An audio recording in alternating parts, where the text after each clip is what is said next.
Halo Sobat Misteri Nema, apakah kalian sehat-sehat semua? Semoga semuanya sehat selalu agar bisa mendengarkan cerita misteri pesugihan yang kita sajikan. Jangan lupa selalu doakan Mimin juga agar duitnya banyak, biar tidak ngonten pesugihan lagi. Kalau sudah kaya gua akan ngonten jadi CEO aja deh. Hahaha. Ya, tanpa menunggu lama, mari kita simak cerita pesugihan yang dianut oleh wanita penghibur hingga menjadi miliarder. Bagaimana ceritanya? Yuk kita simak.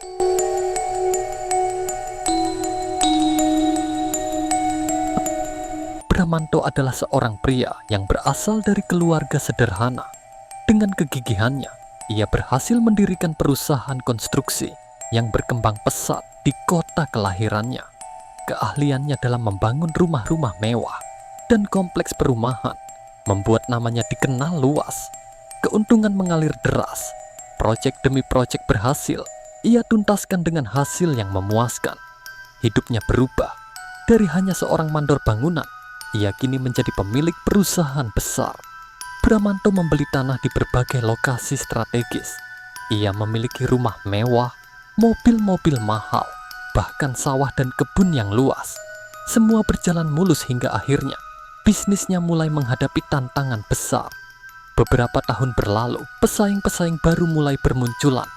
Perusahaan-perusahaan konstruksi baru yang memiliki modal lebih besar dan strategi pemasaran yang lebih modern membuat Bramanto kewalahan. Order proyek yang sebelumnya melimpah kini mulai menurun.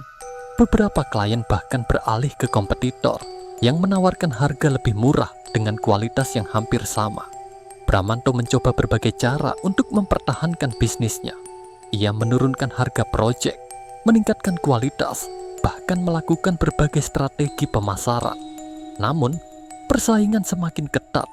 Pendapatan yang menurun membuatnya mulai mengalami kesulitan finansial. Bisnis Bramanto semakin terpuruk. Ia mulai menjual aset-asetnya untuk menutupi kerugian, tetapi tetap saja tak cukup. Hutang mulai menumpuk. Sementara proyek-proyek baru tidak kunjung datang. Akhirnya, perusahaan yang ia bangun dengan susah payah harus gulung tikar. Bramanto tidak menyerah. Ia mencoba meminjam dana dari bank untuk memulai bisnis baru. Tetapi usahanya kembali gagal. Proyek-proyek yang ia jalankan tidak memberikan keuntungan. Ia terjerat dalam lingkaran hutang yang semakin besar. Setelah beberapa bulan berlalu, Bramanto semakin putus asa. Bank mulai menagih hutangnya dan rumahnya hampir disita.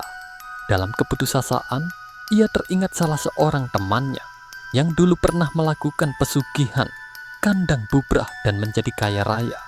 Namun temannya itu kini telah hilang tanpa jejak. Konon, setelah mencapai puncak kejayaan, ia tiba-tiba menghilang saat berada di luar kota. Tidak ada yang tahu nasibnya. Meskipun begitu, Bramanto tetap tertarik untuk mencari tahu lebih lanjut.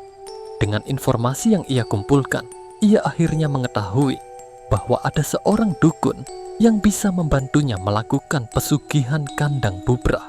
Dukun itu tinggal di tengah hutan yang jauh dari pemukiman.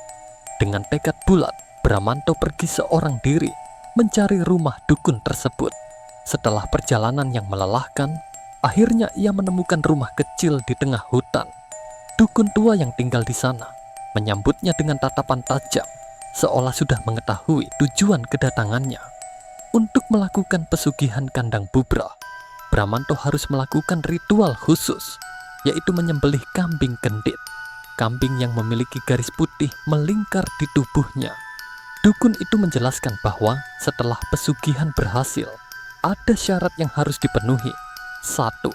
Setiap tahun, ia harus melakukan pembangunan di rumahnya sendiri, tetapi bangunan tersebut tidak boleh sempurna. 2. Setiap malam Jumat Kliwon, ia harus mengitari rumahnya dalam keadaan telanjang bulat. 3. Ia tidak boleh menyapu rumahnya. 4. Setiap tahun setelah renovasi rumah, ia harus menyembelih kambing kendit. 5. Ia tidak boleh memakai baju baru. 6.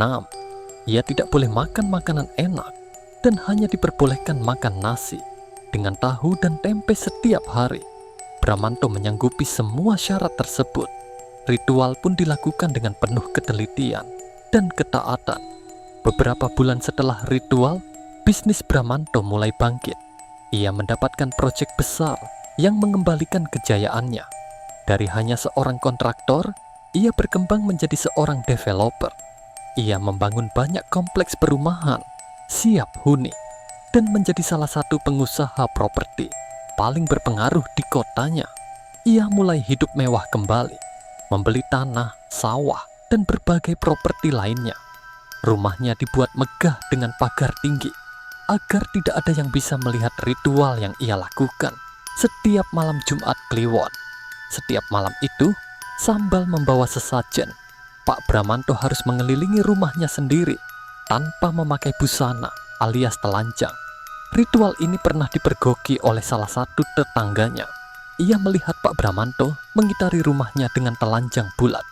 Dia hanya bisa terkejut melihatnya, hingga tiba-tiba ia menjadi orang bisu.